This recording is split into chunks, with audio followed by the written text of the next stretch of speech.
শুভেচ্ছা আমন্ত্রণ রাতের বাংলাদেশে। শুরুতেই শিরোনামগুলো জানাবো। নিবন্ধনের সাথে সাথে আওয়ামী লীগের নৌকা প্রতীক স্থগিত। গণহত্যার দায়ে দল হিসেবে দণ্ড ঘোষণা হলে চূড়ান্তভাবে বাতিল হতে পারে নিবন্ধন।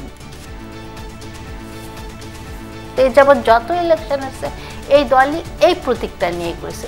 সেই ক্ষেত্রে কমিশন হয়তো বিবেচনা করার সুযোগ খুব করবেন না আমার ধারণা।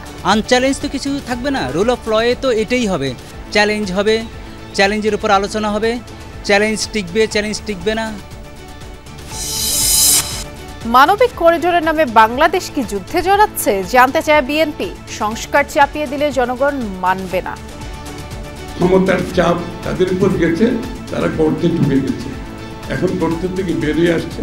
এখন তারা আমাদেরকে সংস্কারের দিচ্ছে, কি বলে, তালিম দিচ্ছে। জনগণ জানে না, কোনো রাজনৈতিক দল জানে না, জনপ্রতিনিধিরা জানে না কি ধরনের করিডোর এটি হবে, এর লক্ষ্য কি।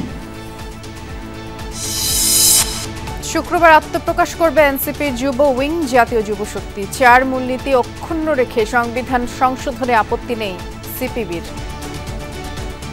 আমরা এখন ওই গণপরিষদ, অন্যান্য সাংবিধানিক পরিষদ এটা করার প্রয়োজন মনে করছি না। এমনকি বাংলাদেশের বাস্তবতায় ওনারা উচ্চ কক্ষের কথা বলেছেন, আমরা এটা প্রয়োজন মনে করি না।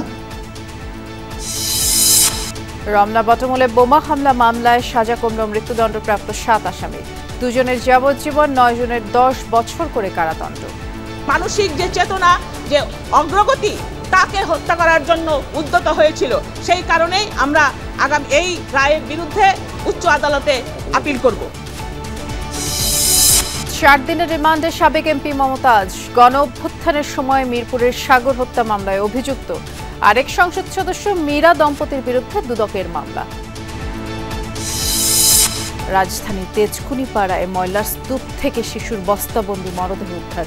নিহতের শরীরে গরম পানির ছেঁকা আঘাতের চিহ্ন।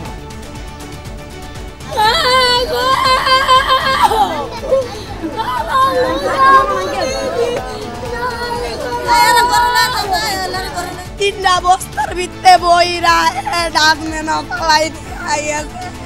আমার যদি কেউ আমার লোক মনে মনে শত্রুতা থাকে তাহলে ওরা আমারও নষ্ট করতো, আমার মায়ের তো কিছু করে নাই। রাতের বাংলাদেশে ছাড়াও থাকছে।